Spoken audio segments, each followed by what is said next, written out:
আপনারা জানেন কি, যত সাহাবী কবরে চলে গেছে, কোন সাহাবীর শরীরে কোনোদিন পোকা লাগে নাই, তাদের শরীর পচে যায় নাই, নষ্ট হয় নাই।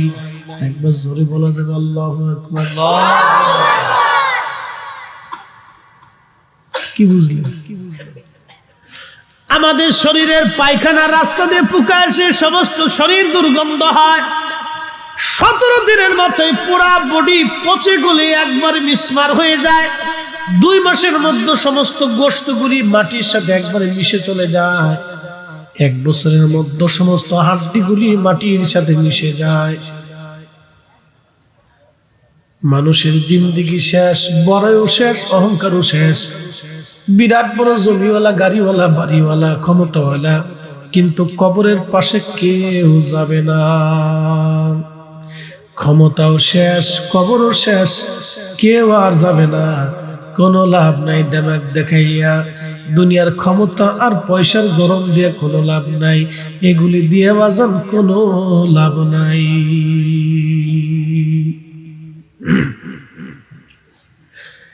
আগের যুগের ওলি যারা শত শত বছর কবরের ভিতরে, তারা অক্ষত, বডি পচে না, দেহ পচে না, পোকা লাগলো না। কারণ কি? কাফনের কাপড় পর্যন্ত নষ্ট হলো না। কারণ কি? ভাইজান 1933 সাল নবীজির 2 জন সাহাবী দজলা নদীর পারে, তাদের জায়গা হলো, একজন সাহাবীর নাম হযরত হুযায়ফা রাদিয়াল্লাহু আনহু, আর একজন সাহাবীর নাম হযরত আব্দুল্লাহ আনসারী রাদিয়াল্লাহু আনহু। শুনে যান, তাদের দেহ পচলো না। কারণ কি? আমাদেরটা পচে যায়। কারণ কি? বুঝাটা তো জরুরি।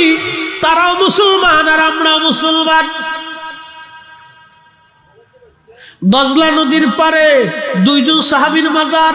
একজন সাহাবীর নাম হযরত হুযায়ফা, আর একজন সাহাবীর নাম হযরত আব্দুল্লাহ আনসারী রাদিয়াল্লাহু আনহু। একবারে দজলা নদীর পারে তাদের মাজার। কবর পানির তাড়নায় কবর ভেঙে গেল, মাটি ভেঙে গেল। দিকে দিকে ঢোলায় ঢোলায় আপনার ঢেউয়ে ঢেউয়ে কবরের ভিতরে পানি আসে। হযরত হুযায়ফা রাদিয়াল্লাহু আনহুর কবরের মধ্যে পানি আসে। নবী সাহাবী হযরত হুযায়ফা রাদিয়াল্লাহু আনহু স্বপ্ন দেখাইলেন। ইরাকের বাদশা, নাম বাদশা সালমান। বাদশা সালমানকে স্বপ্ন দেখে বলেন, বাদশা তুমি তো দেশের আমির, আমি রাসূলুল্লাহ সাহাবী হুযায়ফা বলতেছি, আমার কবরটা দজলা নদীর পানি কবর ভেঙে ফেলে দিয়েছে। দজলার পানি ঢেউয়ে ঢেউয়ে আমার কবরের মধ্যে আসে, আমার কষ্ট হয়। ঘটনাটা আজ থেকে 90 বছর আগে। এখন আরবি হিজরি কত? 1445। তার মানে আজ থেকে 1350 বছর, অর্থাৎ নবী সাহাবীর ইন্তেকালের 1300 বছর পরের ঘটনা আপনাদের সামনে উপস্থাপন করতেছি। ইন্তেকাল করলো 1300 বছর আগে, স্বপ্ন দেখায় 1300 বছর পরে। আরে নবী সাহাবী যদি 1300 বছর পরে স্বপ্ন দেখায়, তাহলে আপনারা বলেন আমাদের নবী আছে না নাই? আসতে বলেন কেন? জোরে বলেন আছে। এখন যারা নবী দেখে না, নবী চিনে না, তার চোখের দোষ, তার অন্তরের দোষ। এটা আহলে সুন্নাত ওয়াল জামাতের দোষ না বাবা। আপনি সুন্নি হইতে পারেন নাই, আপনার কপালের দোষ। সুন্নি হওয়ার জন্য কপাল লাগবে, কপাল নসিব লাগে। কি কথা কন না কেন? সুন্নি হওয়ার জন্য নসিব লাগে, কপাল লাগে, কপাল কপাল। সাহাবীর ইন্তেকাল 1300 বছর আগে, কথা হয় স্বপ্নে 1300 বছর পরে।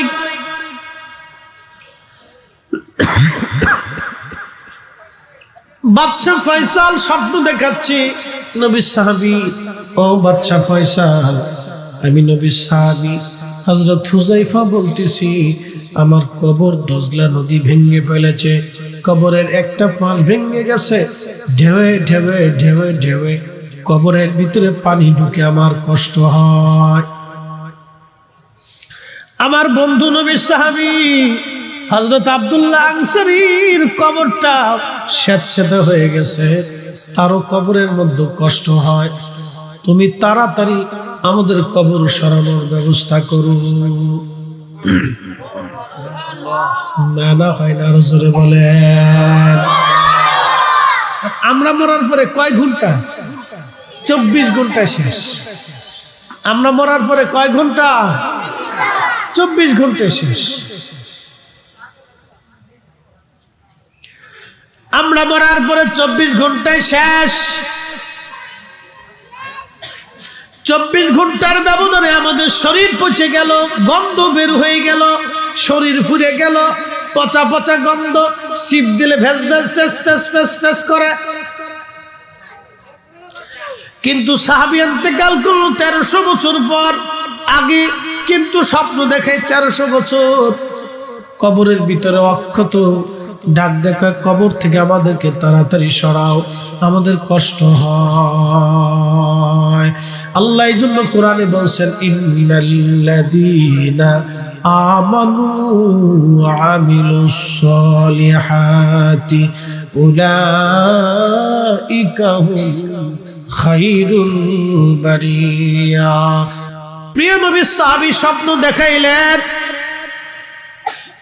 প্রথম রাত্রিবেলা বাচ্চাকে স্বপ্ন দেখাইলেন, স্বপ্নের কথা বাচ্চা ভুলে গেল, স্বপ্নের কথা বাচ্চা ভুলে গেল।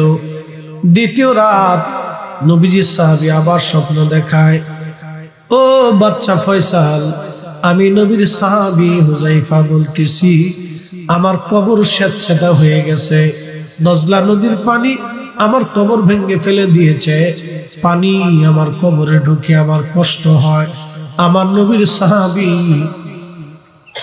আব্দুল্লাহ আনসারীর কবরটা স্যাঁতসেঁতে হয়ে গেছে, পানির কারণে তারও কষ্ট হয়।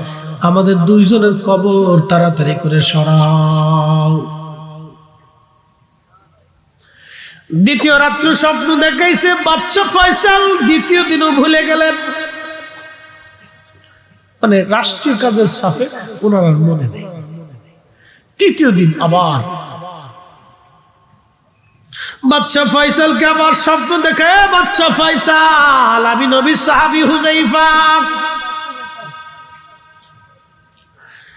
কবর আমার স্যাঁতসেঁতে, দাজলা নদী আমার কবর ভেঙে ফেলেছি, কবরে পানি ঢুকে আমার কষ্ট হয়।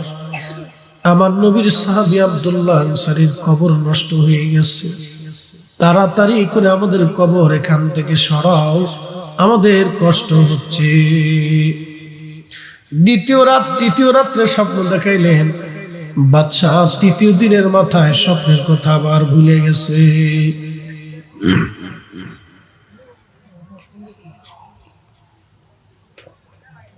বাদশা আবার ভুলে গেছে।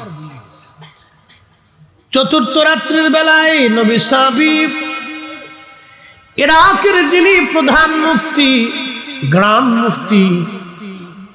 মুফতিকে স্বপ্ন দেখায় বলেন, মুফতি, আমি নবীর সাহাবী হুযায়ফা বলতেছি, আমার কবর দজলা নদী ভেঙে ফেলেছে, আর আমার বন্ধু নবীর সাহাবী আব্দুল্লাহ আনসারীর কবর দজলা নদীর পানির কারণে স্যাঁতসেঁতে হয়ে গেছে। মানে ভিজা ভিজা ভিজা ভিজা, ঠান্ডা ঠান্ডা কষ্ট হচ্ছে আমাদের, তাড়াতাড়ি আমাদের কবর এখান থেকে সরাও। মারা গেলেন 1300 বছর আগে। স্বপ্ন দেখাই 1300 বছর পরে নবী সাহাবী। আমাদের ব্যবধান মাত্র 24 ঘন্টা, মারা যাবে 24 ঘন্টা পরে পায়খানা রাস্তা দিয়ে পোকা আসে। আমাদের পায়খানার রাস্তা দিয়ে পোকা আসে, সমস্ত শরীরে পোকা ছড়াইয়া গন্ধ ছড়ায়, গন্ধ ছড়ায়, গন্ধ ছড়ায়। কারণ আমাদের জীবন হালাল হারামে মিশানো, আর তাদের জীবন ছিল হালালে হালালে হালালে। আমাদের জীবন শয়তানের আনুগত্য করিয়া, আর তাদের জীবন ছিল আল্লাহর আনুগত্য করিয়া। আমাদের জীবন হলো আযাজিলের আনুগত্য করিয়া, তাদের জীবন ছিল নবীর কদমের গোলামি করিয়া। আহা, জীবনের সবকিছু দিয়ে তারা রসুলকে ভালোবাসে, আল্লাহকে ভালোবেসে তারা কবরে চলে গেছে। যার কারণে 1300 বছরেও তাদের দেহ মাটিতে পচে না। 1300 বছর পরও তারা বাচ্চাকে স্বপ্ন দেখায়, তাড়াতাড়ি আমার কবর সরাও। মুসলমান হয়ে কবরে যাইতে বলছে মালিক। আল্লাহ বলল মুসলমান হয়ে তুমি কবরে আসো। ফরিদপুরের মুসলমান ভালো করে শুনিয়া যান, আমাদের হালত তাদেরও হালত, আমাদের জিন্দেগি তাদেরও জিন্দেগি, আমাদেরও জীবন তাদেরও জীবন, আমাদের রুহু তাদেরও রুহু, আমাদেরও বডি তাদেরও বডি। তারাও যে পানি খাইলো আমরাও সেই পানি খাই, তারাও যে খাবার খাইলো আমরাও সেই খাবার খাই, তারা যেভাবে ঘুমাইলো আমরাও সেইভাবে ঘুমাই, তারাও বিয়ে শাদী করলো আমরাও করলাম, তারাও সংসার করলো আমরাও করলাম, তারাও দিন মানলো আমরাও মানলাম, তারাও নবী ভালোবাসলো আমরাও বাসলাম। তাদের ভালোবাসা আমাদের ভালোবাসার মধ্যে রাত আর দিন তফাৎ, কত তফাৎ, কত পার্থক্য। কি করে বুঝাবো আমি আপনাদের? কি কোন ভাষায় বুঝাইলে যে আপনারা বুঝবেন আমি জানি না। বাবারে, ও ফরিদপুরের মুসলমান, হযরতে হুযায়ফা রাদিয়াল্লাহু আনহু স্বপ্ন দেখালেন প্রধান মুফতিরে। মুফতি স্বপ্ন দেখার পরে তাহাজ্জুদ নামাজ পড়লেন। ফজরের নামাজ পড়ার পরে তিনি প্রধানমন্ত্রী নুরিয়াল মালিকির দরবারে গেলেন। নুরিয়াল মালিকিকে তার স্বপ্নের কথা বললেন এবং হুযায়ফা বললেন, মুফতি আমি আজকে 3 রাত বাচ্চারে স্বপ্ন দেখাইছি, বাচ্চা আমার কোনো স্বপ্নের বিহিত করে নাই। আজকে তোমারে দেখাইলাম, তুমি তাড়াতাড়ি বাচ্চারে নিয়ে আমাদের কবর এখান থেকে সরাও। সাহাবী বলতেছি আজকে 3 রাত বাচ্চারে স্বপ্ন দেখেছি, বাচ্চা কোনো ব্যবস্থা নেই, তোমার স্বপ্ন দেখাইলাম, তাড়াতাড়ি ব্যবস্থা করো, আমাদের কষ্ট হচ্ছে। তখন হজের মাস চলতেছে, জিলহজ মাস, লক্ষ লক্ষ হাজিরা মক্কায় উপস্থিত হতেছে। সারা বিশ্ব থেকে হাজিরা হেঁটে হেঁটে, জাহাজে চড়ে চড়ে, বিমানে চড়ে চড়ে বিভিন্ন প্রক্রিয়ায় যাচ্ছে। এখন তো বাবাজি বিমানে চড়ে যাওয়া যায়, আগে তো এরকম হেঁটে হেঁটে বড় বড় কাফেলা করে হাজিরা যাইতো হজ করার জন্য। এখনকার হজ আর আগের হজের মধ্যে বিরাট বড় তফাৎ। আগের হজ 6 মাস 1 বছর আগে হাজিরা রওনা দিছে হজ করার জন্য। কেউ পথেই মারা গেছে, মক্কা মদিনায় যাওয়ার আর সুযোগ হয় নাই।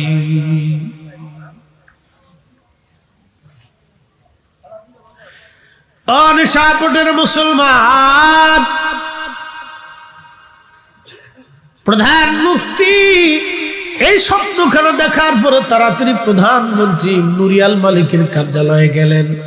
সকালবেলা তার বুঝাইলেন, দেখেন বাচ্চারে 3 রাত নবী সাহাবী স্বপ্ন দেখাইছে, সে কোনো ব্যবস্থা নেয় নাই। আপনি তাড়াতাড়ি বাচ্চার কার্যালয়ে চলেন, আপনাকে নিয়ে তার সঙ্গে কথা বলবো।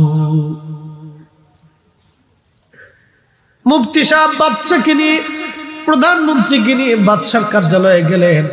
বাচ্চাকে বললেন, বাচ্চা আজকে 3 রাত নবীর একজন সাহাবী হুযায়ফা রাদিয়াল্লাহু আনহু আপনাকে স্বপ্ন দেখাচ্ছে এবং বলেছে দজলা নদীর পাড়েই তার মাজার, কবর ভেঙে গেছে, দজলা নদীর পানি তার কবরে ঢুকে তার কষ্ট হয়। পাশেই নবীর সাহাবী আব্দুল্লাহ আনসারীর কবর আছে, তার কবরটা পানির কারণে স্যাঁতস্যাঁতে হয়ে গেছে, ঠান্ডা হয়ে গেছে, ভিজে গেছে, তারও কষ্ট হয়। আপনাকে নাকি 3 রাত স্বপ্ন দেখাইছে। বাচ্চা বলল, মুফতি হ্যাঁ নবীর সাহাবী আজকে 3 রাত আমার স্বপ্ন দেখাইছে, কিন্তু আমি কাজের চাপে ভুলে গেলাম। আপনি কি করে জানেন? বলে আমারও গত রাত্রে স্বপ্ন দেখাইছে। চিৎকার মেরে বলেন আল্লাহু আকবার।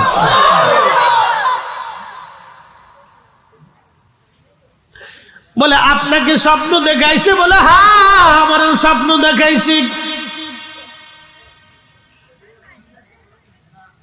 বলে বলেন কি কি করতে পারি তাহলে আমি? ও মুফতি সাহেব, নবী সাহাবীর কষ্ট হয়, যদি এখন ব্যবস্থা না নেই তাহলে বেয়াদবি হবে, তারা যদি অভিশাপ দিয়ে দেয় আমরা ধ্বংস হয়ে যাব। কি করা যায়? বলে দ্রুত গতিতে একটা কাজ করেন, কবর স্থানান্তর করা লাগবে। বলে কবর স্থানান্তর করার ব্যাপারে আপনি ফতোয়া লেখেন, আপনার আলেম ওলামাদের বোর্ড বসেন, আমি ওইদিকে ব্যবস্থা নিচ্ছি কি করা যায়। দ্রুত গতিতে মন্ত্রী পরিষদ জ্ঞানী গুণী শিক্ষিত সবাইকে তলব করলেন। জরুরি ভিত্তিতে বৈঠকে বসে গেলেন সবাই। বাদশাহ স্বপ্নের কথা বললেন, সবাই বলল ঠিক আছে, আসেন আমরা আগে দজলা নদীর পাড়ে যে কবর শনাক্ত করে দেখে আসি কি অবস্থায় কবরটা আছে। কারণ এত বড় মহান কাজ আমাদের মাথার উপরে চলছে, এটা অনেক বড় ভাগ্যের ব্যাপার আমাদের।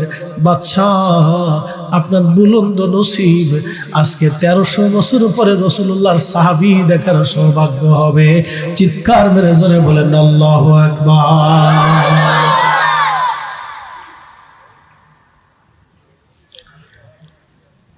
1300 বছর পরে নবীর সাহাবী দেখার সৌভাগ্য হবে আমাদের।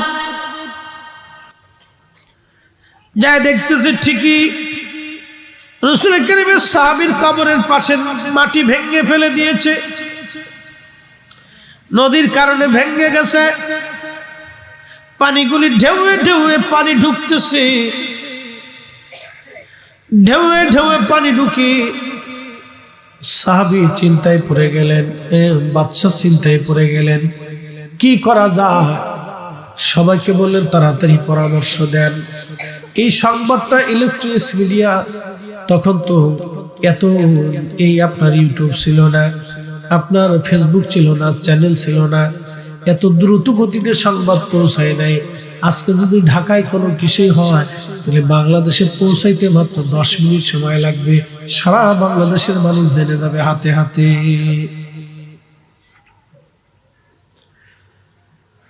তো বাদশা বলতেছে এখন তো আমি চিন্তিত কি করা যায়, কিন্তু ইলেকট্রনিক্স মিডিয়ার মাধ্যমে খবরের মাধ্যমে খবরটা সারা বিশ্বে দ্রুত গতিতে ছড়ায় গেল এবং হাজিদের মধ্যে খবরটা ছড়ায় গেল। হাজিরা দরখাস্ত লিখলো বাদশা ফয়সাল, ইমেইল পাঠাইতে লাগলো, চিঠি পাঠাইতে লাগলো, বাদশাহ আমাদেরকে একটু সুযোগ দেন, আমরা নবীর মহান সাহাবী দেখতে চাই, আমরা হাজিরা হজ শেষ না করা পর্যন্ত যেন আমাদেরকে সুযোগ দেওয়া হয়, আমরা হাজিদের নুরানি চেহারা দেখে আমাদের জীবন ধন্য করতে চাই। কারণ যারা রাসূল দেখেছে তাদেরকে যারা দেখলো তাদের মধ্যে যার ঈমান আছে সে আল্লাহর জান্নাতি জান্নাতি। চিৎকার মেরে জোরে বলেন না মারহাবা। হাবিগঞ্জের মুসলমান, এবার বাদশা ফয়সাল বলেন আর এক বিপদে। সারা পৃথিবী থেকে যারা বড় বড় রাজা বাদশা ছিলেন, আমির ওমরা ছিলেন, তারাও ফোন দিচ্ছে বাদশা ফয়সাল একটু অপেক্ষা করেন, আমরা নবীর সাহাবী দেখতে চাই, 1300 বছর পর সাহাবী অক্ষত, এটা দেখতে চাই, আমরা তাদের সৌন্দর্য দেখতে চাই, চেহারা দেখতে চাই, তারা কেমন। বাদশা ফয়সাল বলেন আমির ওমরারা, জ্ঞানী গুণীরা আপনারা পরামর্শ দেন আমি কি করতে পারি, আমি কি করব, আপনারা পরামর্শ দেন। তখন সবাই বলল বাদশা একটা কাজ করেন। বলে কি কাজ? কাজটা হলো আপনি এই যে যেই পাশটা দজলা নদীতে পানি আসে ওই পানির এই পাশটা সুন্দর করে ঢালাই করে দেন, আর ভিতরের পানি আপনি নিষ্কাশন করে দেন, ভিতরের পানিগুলি ফেলে দেন এবং সুন্দর করে ঢালাই করে আপনি বেড়িবাঁধ নির্মাণ করে দেন, যাতে করে দজলা নদীর পানি এসে সাহাবীর কবরের মধ্যে না ঢুকে এবং কষ্ট না হয়। বলে কিছুদিন হয়তো অপেক্ষা করা যাবে। কেউ লটপটি কিনে, কেউ চটপটি কিনে, কেউ বাদাম কিনে, কেউ রাস্তায় ঘুরে। ওরা যারা রাস্তায় ঘুরলো আর যারা মাহফিলে বসলো তারা কি সমান? কথা কন্যা জোরে বলেন সমান। তারা সমান না, রাত আর দিন তফাৎ, রাত আর দিন তফাৎ। আমরা যারা মাটির উপরে আজ বসে আছি, এই মাটির উপরেই আমাদের মাটির নিচে ঘর হবে। ওরা যারাও বাহির দিয়ে মাটির উপর দিয়ে হাঁটতেছে, ওদেরও মাটির নিচেই ঘর হবে। কোনো উপায় নাই, কোনো রাস্তা নাই। আমরা যারা আজ মাটির উপরে বসে ওয়াজ শুনি, আমাদের কবরের ঘরে 3.5 হাত কবরে ঘুমাইতে হবে। ওরা যারা চারপাশ দিয়ে ঘুরে রাস্তা দিয়ে হাঁটে মাটির উপর দিয়ে, তাদেরও 3.5 হাত মাটির নিচে ঘর হবে। এই ঘর থেকে কেউ মুক্ত যাবে না, সবাইকে চলে যেতে হবে। আল্লাহর কোরআন বলল, ইন্না লিল্লাহি ওয়া ইন্না ইলাইহি রাজিউন।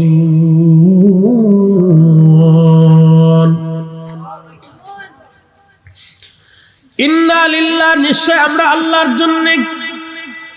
কার জন্য? ওয়া ইন্না ইলাইহি রাজিউন, আমরা আল্লাহর কাছে আবার ফিরে চলে যাব। কার কাছে? জোরে বলতে হবে, কার কাছে? আল্লাহর কাছে ছিলাম, আল্লাহর কাছে ফিরে চলে যাব। ছিলাম আল্লাহর কাছে, ফিরে চলে যাব আল্লাহর কাছে। অতএব দুনিয়াতে থাকার আর কোনো সুযোগ নাই। আপনি যত বড়ই দুনিয়ার মানে জ্ঞানের গুণী হন না কেন, অনেক বড় প্রধানমন্ত্রী, রাষ্ট্রপতি, প্রধান সেনাপতি হন না কেন, বিরাট বড় বড় পারমাণবিক বিজ্ঞানী হন না কেন, অনেক বড় বড় ডক্টর এবং ডাক্তার হন না কেন, চিকিৎসা বিজ্ঞানী হন না কেন, চিকিৎসা বিজ্ঞানীরা মানুষের বডি নিয়ে তারা গবেষণা করে।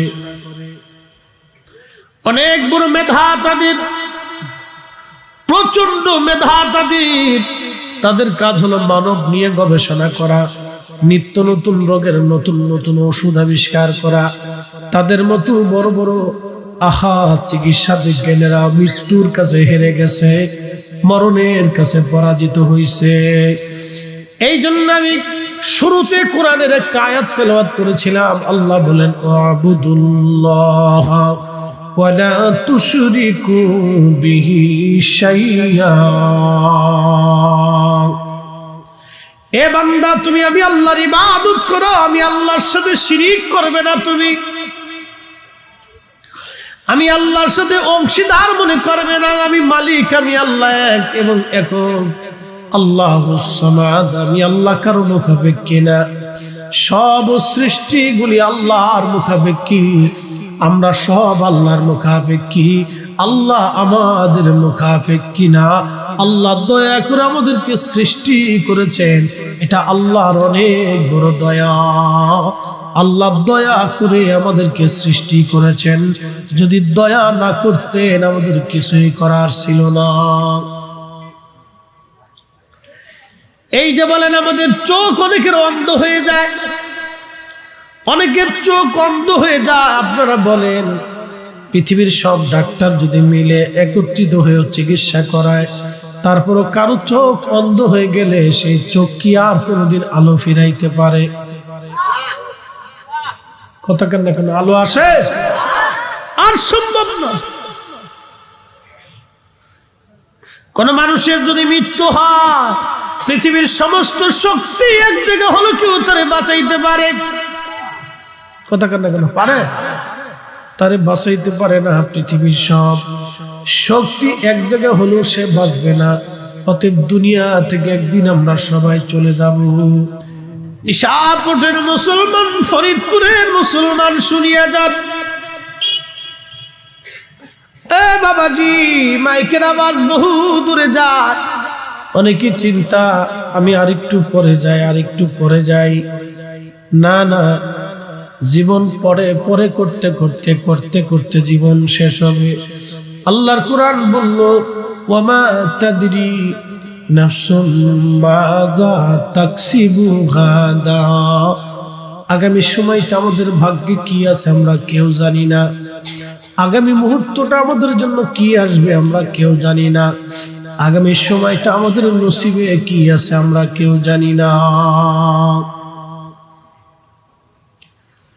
নসিবে কি আগামী সময় আমাদের জানা নাই। ফরিদপুরের মুসলমান নসিবে কি লেখা আমরা কেউ জানি না, কেউ জানি না। আমার মালিক, আমার মওলা, আমার রব আল্লাহ এক। আ'বুদুল্লাহ ওয়ালা তুশরিকু বিহি শাইয়্যা। তোমরা আমি আল্লাহর ইবাদত করো, আমি আল্লাহ ছাড়া অন্য কারোর সাথে, আমি আল্লাহর সাথে কোনো শরীক করবে না, কোনো শিরিক করবে না। আমি আল্লাহ আল্লাহ আল্লাহ কি আল্লাহ জানবে। এ মুসলমান খুব মনোযোগ দিয়ে কিছু বুঝুক আর না বুঝুক, শুধু লাফালাফি আর ফালাফালি। ইমাম আবু হানিফা রাহমাতুল্লাহ আলাইহির জামানায় হযরত ইমামুল আযম তখন জিন্দা। ওই নাস্তিক প্রমাণ করবে আল্লাহ বলে কিছু নাই। ইমাম আবু হানিফা রাহমাতুল্লাহ আলাইহি বললেন, আমি তার চ্যালেঞ্জ গ্রহণ করলাম, আল্লাহ আছে আমি প্রমাণ করে দেব। আর সেও প্রমাণ করবে আল্লাহ বলে কিছু নাই। আচ্ছা আপনারা বলেন, আল্লাহ কি দেখা যায়? জোরে খান। আল্লাহ দেখা যায় না, কিন্তু আল্লাহর কুদরত দেখা যায়। কি কথা কন? আল্লাহ দেখা যায় না বটে, কিন্তু আল্লাহর কুদরত দেখা যায়। আপনার বডির ভিতরে আপনাদের সামনে একজন ওয়াজ করে, তার নাম জহিরুল ইসলাম ফরিদি। ফরিদি সাহেব আপনাদের সামনে ওয়াজ করে, কিন্তু আপনারা যে ফরিদিকে সামনে দেখেন এটা হলো কায়া, এটা একটা বডি, এটা একটা বডি, এটা একটা শরীয়ত। কিন্তু আসল ফরিদি সাহেব আমার ভিতরে আল্লাহর হুকুমে আসছে, আল্লাহর হুকুমে আবার চলে যাবে। এই আসল ফরিদি ভিতরে না থাকলে বডির কোনো দাম নাই। মাত্র 24 ঘন্টা টাইম। এই আসল ফরিদি ভিতরে না থাকলে এই বডির কোনো দাম নাই। মাত্র 24 ঘন্টা টাইম। বলে হুজুর 24 ঘন্টা কি বোঝায়? প্রিয় ফরিদপুরের মুসলমান, খুবই মনোযোগ দিয়ে কথাগুলি শুনে যাবেন। হযরত ইমামুল আযম আবু হানিফা রাহমাতুল্লাহ আলাইহি বললেন, হ্যাঁ আমি প্রমাণ করব আল্লাহ আছে, সে প্রমাণ করবে আল্লাহ নাই। একটু চিন্তা করেন তো, আমাদের বডির ভিতরে ফরিদি সব কথা বলে, এই কথাটা এখান থেকে বের হয়ে, জবান থেকে বের হয়ে আসতেছে। এটা একটা মাউথ অথবা ইউনিট আপনার বলা চলে। মুখটা একটা ইউনিটের মতো। আমরা যেমন কথা বলতেছি, কথাটা পাস হয়ে মেশিনের ভিতর দিয়ে যায়, ইউনিটের মধ্যে সাপ্লাই হয়। আমাদের জবানটা আল্লাহর দেওয়া একটা ইউনিট মাত্র। এই ভিতর থেকে যা বক্তব্য হবে এই ইউনিট দিয়ে তা বের হয়ে আসে। এই জন্য দেখবেন মানুষ নফসের সাথে জুলুম করে, আত্মার সাথে জুলুম করে মানুষ। আত্মা আত্মা, কাল কাল কাল। আল্লাহ রাসূল বলেন, উম্মতি তোমার বডির ভিতরে এমন একটা গোশতের টুকরা আছে, এটা যদি সুস্থ হয় পুরা বডিটা সুস্থ হয়, এটা যদি অসুস্থ হয় তো পুরা বডি অসুস্থ হয়। আলা ওয়াহিয়াল কাল, শুনে রাখো, সেটাই তোমার আত্মা, সেটাই তোমার কাল, সেটাই তোমার হৃৎপিণ্ড। এই কাল যদি সুস্থ হয় তো পুরা বডি সুস্থ। এই কাল যদি অসুস্থ হয় পুরা বডি অসুস্থ। এই কাল যদি ভালো হয় তো পুরা বডি ভালো। এই কাল যদি নষ্ট হয় তো পুরা বডি নষ্ট। কিন্তু দুঃখের বিষয় হলো, ভিতরে যিনি আসলেন এবং গেলেন তাকে চিনলামও না, দেখলামও না। তার রং কেমন, তার চেহারা কেমন, তার আকার কেমন, আকৃতি কেমন, কি দিয়ে তারে বানাইছে আমরা জানলাম না। খাসার ভিতর চিন পাখি কেমনে আসে যায়।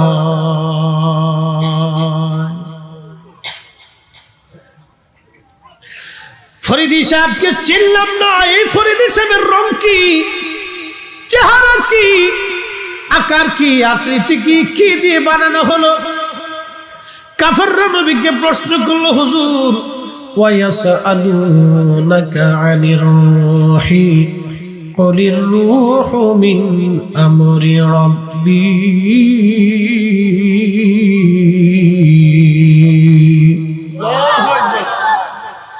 ও নবী আমার, আপনি বলে দেন রূহ সম্পর্কে কাফেররা আপনাকে জিজ্ঞেস করে, আপনি বলে দেন রূহটা আল্লাহর হুকুম মাত্র।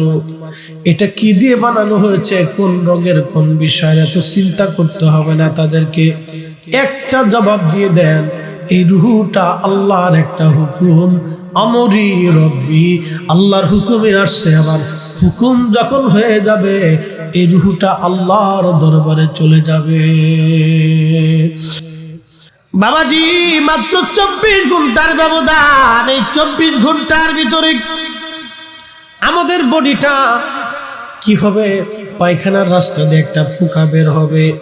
এই পোকাটা সমস্ত শরীরের মধ্যে ছড়ায় যাবে, ছড়াইয়া দুর্গন্ধ সৃষ্টি হয়ে যাবে।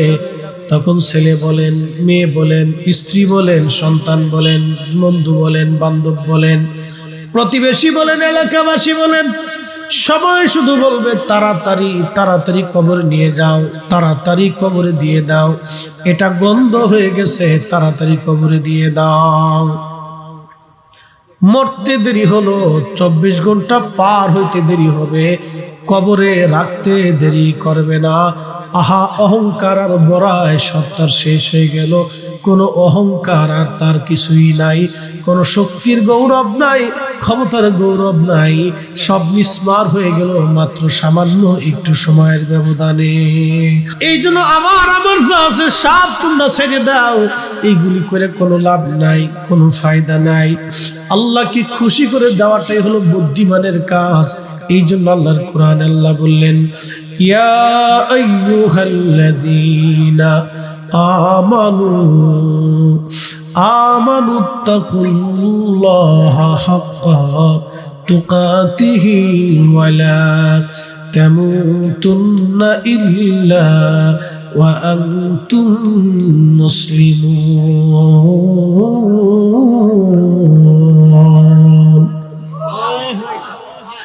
এই জন্য আল্লাহ বলেন, হে ঈমানদার, আমি আল্লাহকে ভয় করো, ভয় করার মতো ভয় করো। ভয় করার মতো শুধু ভয় করবে না, ওয়ালা তামুতুন্না ইল্লা ওয়া আনতুম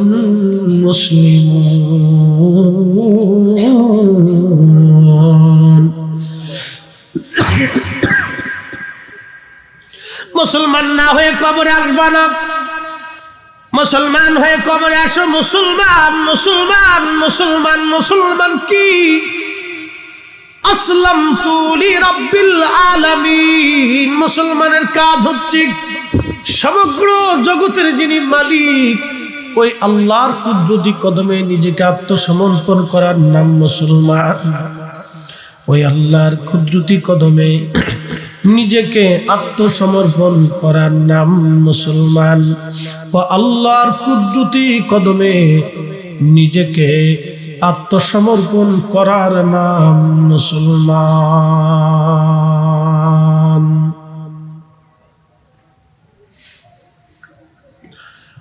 ফরিদপুরের নিশাপুরের মুসলমান সুন্নি জনতা ভালো করে শুনে যাবেন।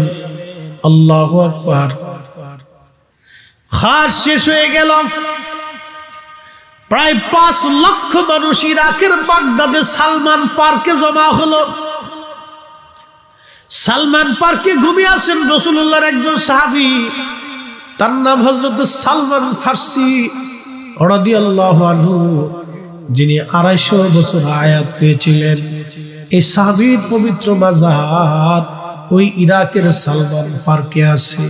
ওই উনার সাহাবীর মাজারের পাশেই এই দুইজনের জন্য কবর খনন করা হলো। ওইখান থেকে উঠাইয়া এই কবর এইখানে নিয়ে আসা হবে।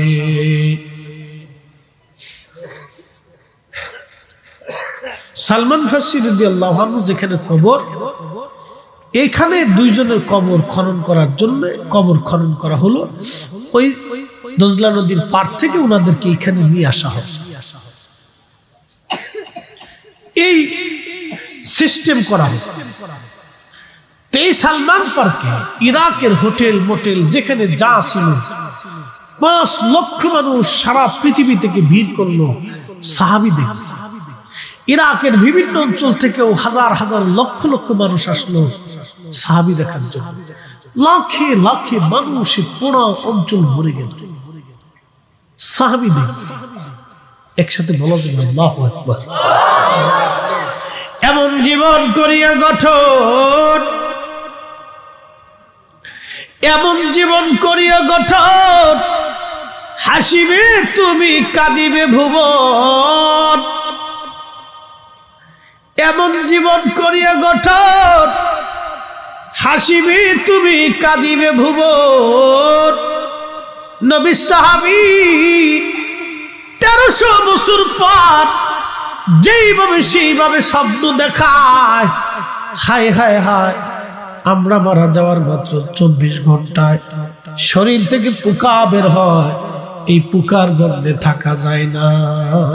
আর 1300 বছর পরে স্বপ্ন দেখায় তাড়াতাড়ি আমাদের কবর সরাও, আমাদের লাশ সরাও।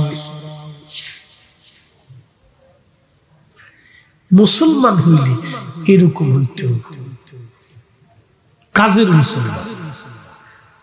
আমরা অকার্য মুসলমান, বেহুদের সময় নষ্ট করি। কত এই যে আমাদের দেশে একটা প্রবাদ আছে, অলস মস্তিষ্ক শয়তানের কর্মশালা। অলস মস্তিষ্ক শয়তানের কর্মশালা এর অর্থ কি? যে মস্তিষ্ক অলস, এই অলস মস্তিষ্ক শয়তানের কর্মশালা। এই মানুষ দেখবেন বেকার থাকলে খালি অশান্তি বাধায় বেড়ায়, ঝগড়া ফাসাদ করে বেড়ায়, যেখানে সেখানে ঝামেলা পাকায় বেড়ায়। আমাদের দেশের যে ছেলেরা বেকার, বাপের হোটেলে খায়, মোটরসাইকেল একটা পালি দেখবেন রাস্তা দিয়ে খালি কুত্তার মতো দড়ি বেড়াইতেছে, মন খারাপ করে না। মাঝে মধ্যে 2-1টা ফুইরিয়ে হসপিটালে যায় দেখবেন, বাংলাদেশের যত ল্যাংড়া হসপিটাল আছে, ল্যাংড়া হসপিটাল চিনছেন? হ্যাঁ, ঢাকা বারডেমে যায় দেখবেন পঙ্গু হসপিটাল, এটার নাম হলো ল্যাংড়া হসপিটাল। এই পঙ্গু হসপিটালে যায় দেখবেন 100%-এর ভিতরে 95% মোটরসাইকেল অ্যাক্সিডেন্ট। এক একটা ট্যাঙ্ক ঝুলিয়ে রাখছে, কারো ট্যাঙ্ক কেটে ফেলার লাগছে, শুধু মোটরসাইকেল অ্যাক্সিডেন্ট। মোটরসাইকেলে উঠলে এদের আর হুঁশতাল থাকে না, একবারে ফাগল হয়ে যায়। কত তাড়াতাড়ি চালাবে আর কত তাড়াতাড়ি বাড়ি ফিরবে, স্থিরতা, কোন স্থিরতা, শুধু কত তাড়াতাড়ি বাড়ি ফিরবে, কত তাড়াতাড়ি যাবে, খালি চিন্তা, স্থিরতা। প্রচুর অ্যাক্সিডেন্ট। ঈদের দিনে আমার মাওয়া সড়কে 5টা অ্যাক্সিডেন্ট হচ্ছে, 5টা জায়গায় দিলে অ্যাটেন্ড টু মার্ডার। যা এবার শ্বশুর বাড়ি দিয়ে খাইয়ে, রাস্তা ফাঁকা, ও রেসলিং খেলতেছে মোটরসাইকেল, একবারে একসাথে 5টা পড়ছে। পদ্মা সেতুতে উঠেও রেসলিং, কে কত তাড়াতাড়ি যেতে পারে। প্রধানমন্ত্রী শেষে তাড়াতাড়ি কিছু এটা বন্ধ কর।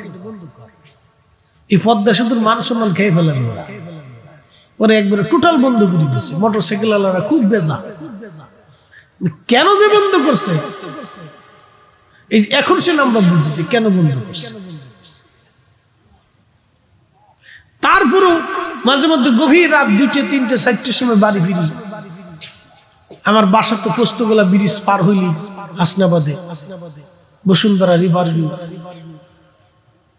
তো ওই পদ্মা সেতুর লেনে যাইতে গেলে দেখা যায় মগা মগি, টুনা টুনা, কথা বুঝেন না মনে হয়।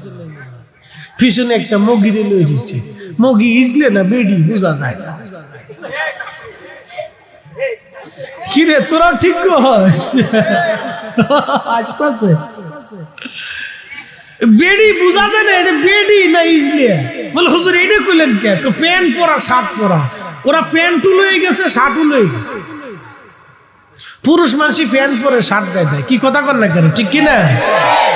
পুরুষের শার্ট নিয়েছে, পুরুষের প্যান্ট নিয়ে গেছে, পুরুষের শার্ট নিয়ে গেছে। আরে তোরা বেডিরা পুরুষের প্যান্ট আর শার্ট নিয়ে গেলি তো জাঙ্গিটা বাদ দিলি কে? ওটা লয়ে যা।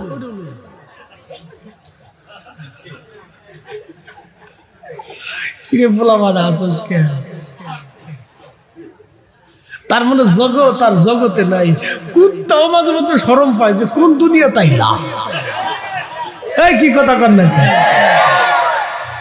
কুত্তাও শরম পায় যে কোন দুনিয়া তাইলাম। সব লয়ে গেলি কিন্তু জাঙ্গিটাও লয়ে যা।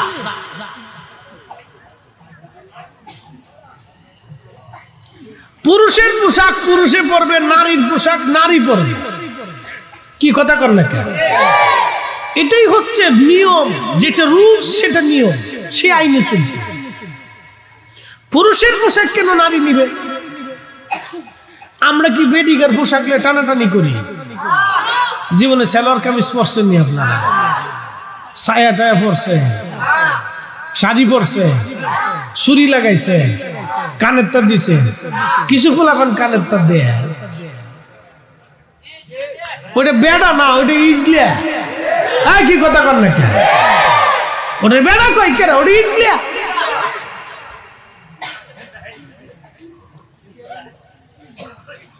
ওর বেড়া কইছে কেন?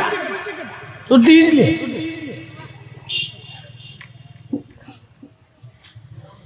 আল্লাহ রাসূল বলেন, উম্মত, যেই নারী পুরুষের পোশাক পরে ও অভিশপ্ত নারী, সে জাহান্নামী দাউস। কথা ক্লিয়ার, কোনো ভেজাল নেই। যেই নারী পুরুষের পোশাক পরে ওটা দাউস, ও জাহান্নামী নারী। আমার প্যান্ট, আমার শার্ট, আমার গেঞ্জি তোর দরকার কি? তুমি মহিলা মানুষ, তোমারে আল্লাহ আর একটা প্রকৃতির মাধ্যমে ভিন্ন পদ্ধতিতে আল্লাহ তোমার সৃষ্টি করছে। তুমি মায়ের জাত, তুমি বোনের জাত। আল্লাহ তোমাকে সৃষ্টি করছে একটা প্রকৃতি দিয়ে, একটা পদ্ধতি দিয়ে। আল্লাহ আমি পুরুষ, আমারও সৃষ্টি করছে একটা পদ্ধতি দিয়ে। তা আমার পোশাক তুমি লো, আর তোমার পোশাক আমি নিব কেন? এটা টানাটানি হবে কেন? যার যার পোশাক শেষে পড়ে। আরে আগের যুগে খ্রিস্টান বলেন, হিন্দু বলেন, বৌদ্ধ বলেন, নাসারা বলেন, শিখ বলেন, তাদের পোশাক একটা স্বাধীনতার মধ্যে ছিল। কথা ঠিক কিনা?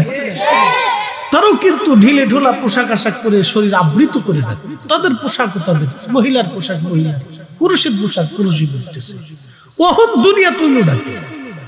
কোনটা বেড়া কোনটা বেড়ি তো শুনেই বড় মুশকিল। খালি চুল করে কাটতে দিলি বেড়া বেড়ি চিনার কাঁদে নেয়। হ্যাঁ, বুঝার কাঁদে নেয় কোনটা বেড়া আর কোনটা বেড়ি। অবস্থা বিগতি কে রে ভাই?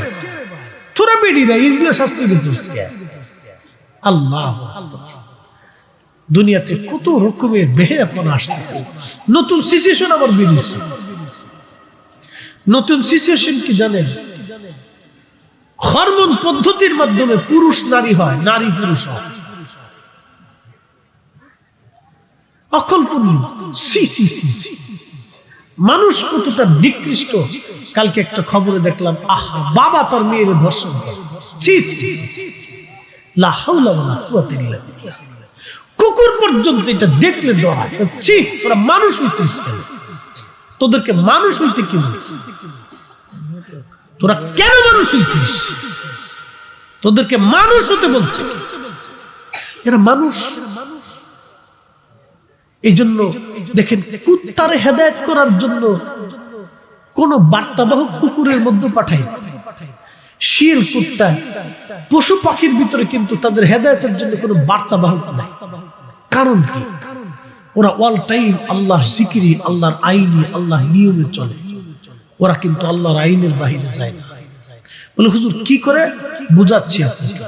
কুকুরকে আপনি পচা গলা হাবি জাবি যা খাবার দেন, খাইতে দিছে, কিন্তু এই কুত্তা সারা রাত আপনার বাড়ি পাহারা দিবে। আল্লাহ কি ওই আইন করে পাঠাই দিছে, তোরে দুনিয়ার আমার বান্দা খাবার দিবে, লালন পালন করবে, তুই বেঈমানি করবি না। কুত্তা কিন্তু ঠিকই আল্লাহর আইনে আপনার সাথে নাফরমানি করে।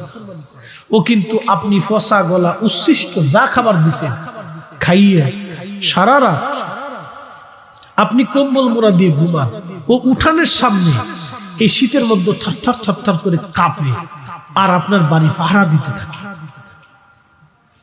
সকালবেলা উঠার পরে আবার ওই ফসা গলা দিচ্ছে, ও আবার সারাদিন আপনার বাড়ি পাহারা দেয়। ও দেখবেন আপনার মুরগি, আপনার গরু, আপনার ছাগল, আপনার ভেড়া, আপনার সম্পদ পাহারা দিতে থাকে। পাহারা দিয়ে দিয়ে দিয়ে দিয়ে আপনার বাড়ি পাহারা দেয়, শীতের মধ্যে পাহারা দেয়। ও কিন্তু বেতন চাই না, ভালো খাবার চাই না, ও কিন্তু আপনার বাড়িতে পাহারা যে দেয় সেজন্য কিন্তু কম্বল চাই না, বালিশ চাই না। একটা কুত্তা আল্লাহর আইনে আপনার সাথে নাফরমানি করে, নাফরমানি করে না, ও আল্লাহর আইন মানে। ওকে আইন মানার জন্য, বুঝানোর জন্য কোনো বার্তাবাহক আসে নাই। কিন্তু মানুষকে আল্লাহর আইন বুঝানোর জন্য এত ওয়াজ, এত নসিহত, এত আলেম ওলামা, এত পীর মাশায়েখ, এত ওলি আল্লাহ, এত নবী রাসূল, তারপরে মানুষ হেদায়েত হয়। কি কথা কন না কেন? এরপরে মানুষ হেদায়েত হয়। তার অর্থটা কি? আল্লাহু আকবার। এই মানুষের জন্য জেল, মানুষের জন্য জরিমানা, পুলিশ, বিডিআর, আর্মি, সেনাবাহিনী। কুত্তার মধ্যে পুলিশ আছে। আস্তে বলেন কে, জোরে বলেন। আছে? কুত্তায় মারামারি করে না? কথা কর না কেন? করেনি। কিন্তু জীবনে মার্ডার করতে দেখছেন? দেখছেন মার্ডার করতে? মার্ডার করে। ওরা মারামারি করে কি? এই কুত্তার দেখবেন গ্রুপ আছে। এই ফরিদপুরের নেশাপটের এই উত্তরপাড়ার এক গ্রুপ, ওই পারের শানখোলার এক গ্রুপ। এই পাশে দেখবেন এক লিডার আছে, ওই পাশে এক লিডার আছে। এই পাশে 4-5টা আছে, ওই পাশে 4-5টা আছে। ওই মাঝখানে সীমান্তের ওখানে যে দুই গ্রুপে বিরাট যুদ্ধ হয়। যুদ্ধ কি খালি বহাবহি? একটা খাই ফাই ফাই ফাই, ওটা হয় ফাই ফাই ফাই। ঠিক কথা কেন না কে? খালি ধমকা ধমকা, কিন্তু গুলাগুলি করে না। খুন খারাপই নেই। আবার দেখবেন চিল্লে ফল্লা কইরিয়া, দুই গ্রুপে চিল্লে ফল্লা কইরিয়া দেখবেন যে আবার সরে চলে গেছে। কিন্তু একমাত্র মানব জাতি মারামারি করতে গেলেই খুন খারাপি করে, রক্তপাত করে। কি কথা কর না কে? এর লেগে সারা যে পুলিশ লাগে, বিডিআর লাগে, আর্মি লাগে, কত কিছু আইন আদালত, পুলিশ, এই সেই যায় দেখা আইন আদালতের শেষ এই চলতেছে। তাহলে আমরা মানুষ জাতি কুকুর থেকেও শিক্ষা দিতে পারি, এটা আপনাকে বুঝতে হবে। আমার কথাগুলি হৃদয়ে নিয়ে যাবে, একটু বুঝে দিতে হবে। কুকুরের যে 3টা গুণ আছে, এই গুণও আমাদের মধ্যে নাই। বলে হুজুর কুকুরের গুণ কি? 1 নাম্বার গুণ খায় কম, 2 নাম্বার গুণ ঘুমায় কম, 3 নাম্বার গুণ মালিক ভক্ত, জীবন দিয়ে দিবে কিন্তু মালিকের দরজা ছাড়ে না। কোন বান্দা যদি আল্লাহ রসুলের গোলামি 100% পিওর ভাবে করে, সে আল্লাহর ওলি হয়ে কবরে চলে যাবে। কুত্তার একটা গুণও যদি মানুষের মধ্যে থাকে, তাহলে ওই মানুষটা আল্লাহর ওলি হয়ে কবরে চলে যাবে। তার দেহ পচবে না, মাটিতেও খাবে না, পোকায়ও শোবে না। কথা কন না কেন, ঠিক কিনা? আমি নবী না মানিলাম, কি যে ভুল করিলাম। আমি নবী না মানিলাম, কি যে ভুল করিলাম। ঢালিলাম ঘি মানুষ হইয়া ভবেতে আসিয়া, মানুষের করিলাম কি। মানুষ হইয়া ভবেতে আসিয়া, মানুষের করিলাম কি।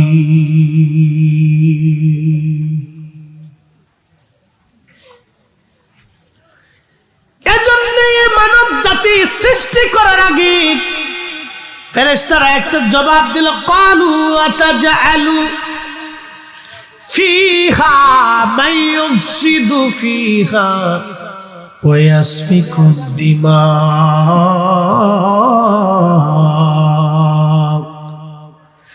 আল্লাহর ফেরেশতারা বলল, রব দুনিয়াতে কি এমন জাতি আপনি পাঠাবেন যারা দাঙ্গা হাঙ্গামা করবে, মারামারি কাটাকাটি করবে?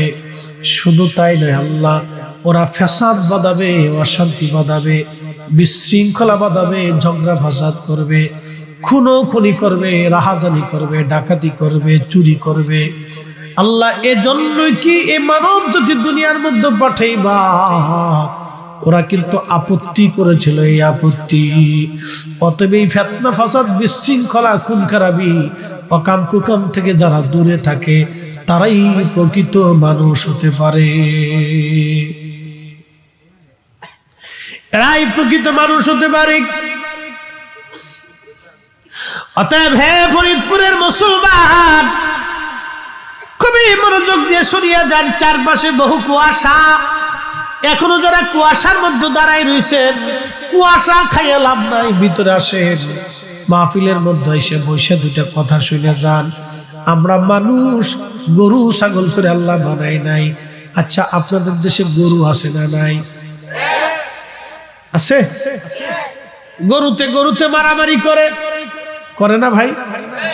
জীবনে দেখছেন এক গরু আর এক গরুর মার্ডার করছে? মার্ডার করা দেখেন নাই? ওরা মারামারি করে, গুতাগুতি করে, আবার ওরা আলাদা হয়ে যায়। ওদের ছুটানোর মধ্যেও কেউ নাই, মারামারি ছাড়াবে এমন কোনো পুলিশও নাই, মেম্বার নাই, চেয়ারম্যান নাই, মিডিয়ার নাই, সেনাবাহিনী নাই, ডিবি নাই, সিআইডি নাই, কিচ্ছু নাই। দেখেন ওরা গুতাগুতি কইরা একটু ঝগড়া ফাসাদ করে আবার আলাদা হয়ে যায়, ওরা আবার আলাদা হয়ে যায়। মুরগা মারামারি করে, ঠোকাঠুকি করে, দেখবেন আবার আলাদা হয়ে যায়।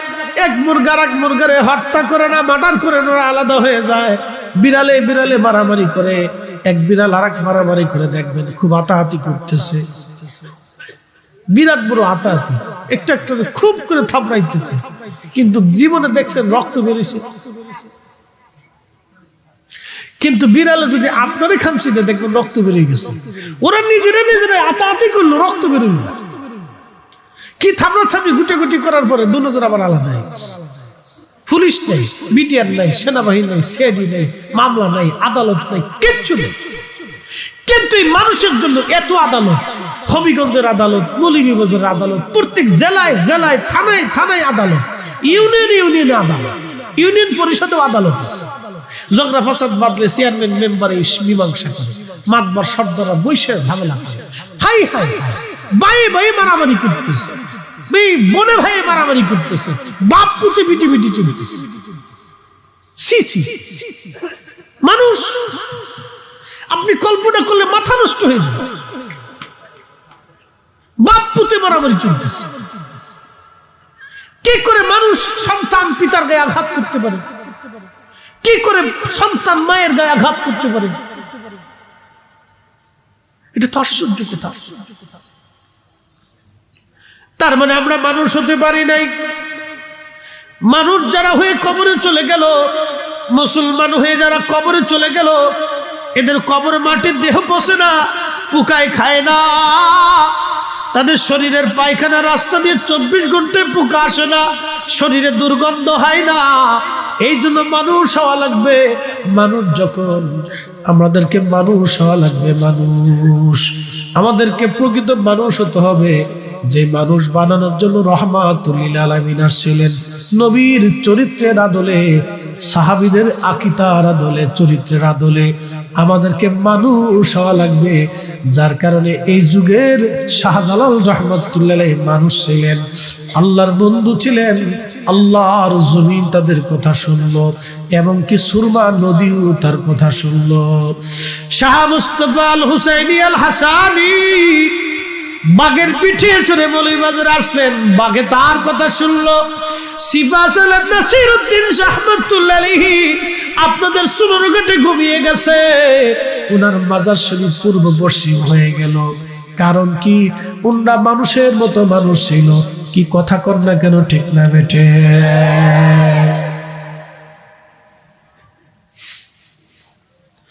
মানুষের মতো মানুষ ছিল উন্না। মানুষ হওয়া লাগবে, মানুষ। হায় হায়, কি বলবো, ভাষা তো নাই, কি করে বুঝাবো আমি আপনাদেরকে। ও মা বোনেরা, আপনারাও বুঝে যান। মহিলারা যারা ওয়াজ শুনতেছেন, মহিলারা আছে, বাড়িতে আছে। আহা, এখন মহিলাদের কথা বলে দিয়ে যায়। ও মা বোনেরা, এই ঝগড়া ফাসাদ অশান্তি কিন্তু মহিলাদের ভিতর থেকে আগে শুরু হয়।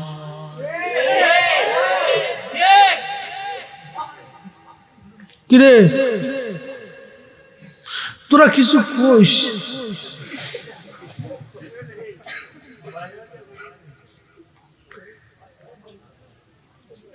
ওদের মতো এই বয়সে আমি এরকম বসে বসে ওয়াজ শুনতাম, শুনতে শুনতে ঘুমায় বসতাম।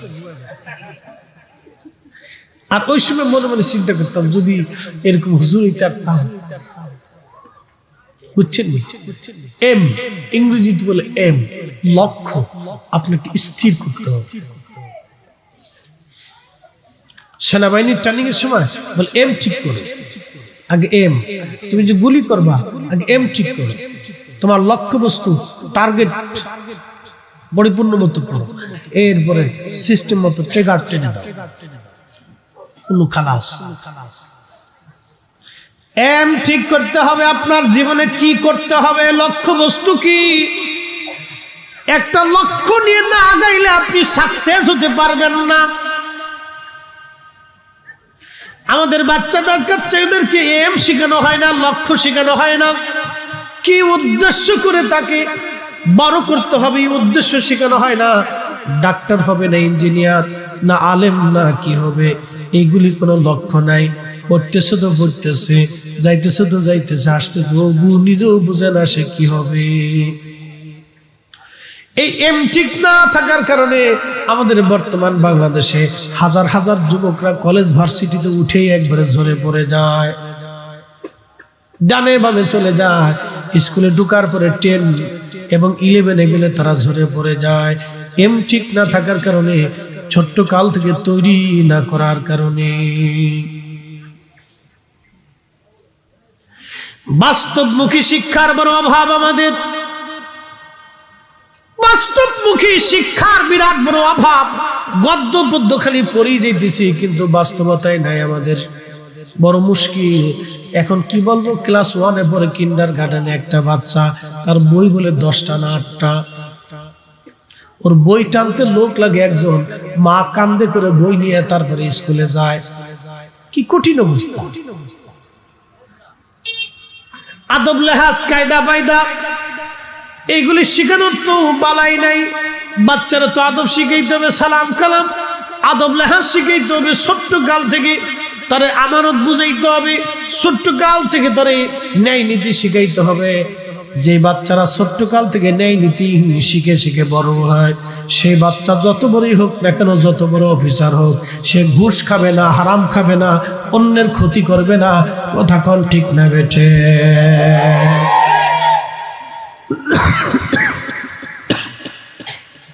মহিলাদের দুইটা কথা বলে যায়, মনোযোগ দেন। আপনার মা বোনরা তো আমার কথা শুনতেছে, মা বোনেরা শুনে যান। বলে হুজুর কি নসিহত আমাদেরকে দিবেন? আপনাদেরকে নসিহত দিয়ে যাই মা ও বোনেরা।